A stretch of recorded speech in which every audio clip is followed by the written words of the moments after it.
Voici Sandra. Sandra est une éleveuse de bovins dans la région Occitanie. Elle possède sa propre ferme et son propre troupeau. Pour alimenter ses vaches, elle cultive des prairies temporaires et des céréales. Sandra est une jeune femme organisée qui ne laisse rien au hasard. Elle raisonne son élevage pour être autonome en foin. Ainsi, la première année de son élevage, aucun problème n'est à signaler. Ses bêtes se portent bien, elles ont assez de nourriture et le prix des veaux est au beau fixe. Pourtant, la deuxième année, une sécheresse survient. L'éleveuse achète du foin, car les vaches ont consommé tous les stocks durant l'été.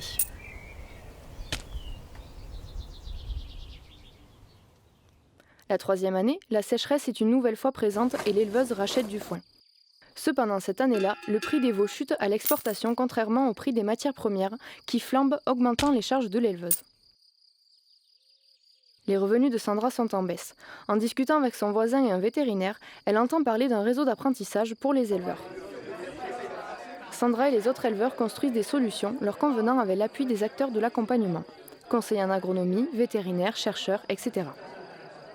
Ainsi, ils développent des nouvelles compétences et connaissances en agronomie et en économie, renforçant leur autonomie décisionnelle. La quatrième année, Sandra met en place de nouvelles pratiques visant à renforcer l'autonomie alimentaire des vaches. Sandra a diminué son cheptel de bovins pour réduire ses besoins en foin et a mis en place des prairies multi-espèces avec des légumineuses et des graminées.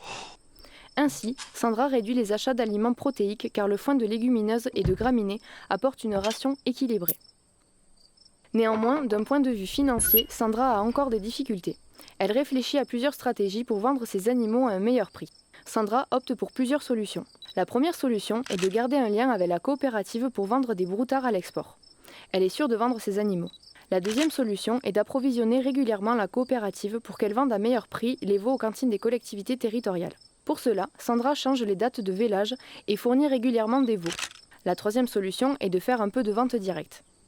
Sandra vend alors une partie de ses animaux à la coopérative via plusieurs circuits longs et courts et une petite partie en vente directe à des particuliers, ce qui sécurise son revenu et valorise ses produits grâce à une augmentation de leur valeur ajoutée. Plusieurs années après, quand une nouvelle sécheresse arrive, Sandra a trouvé un équilibre satisfaisant. Au fil des années, elle a construit un système de production résilient à la sécheresse. Avec l'aide des différents collectifs, elle a su prendre les bonnes décisions pour faire face à ce choc. Maintenant, Sandra réfléchit à l'organisation du travail avec d'autres éleveurs qui, comme elle, ont diversifié leur activité. Mais ceci est une autre histoire.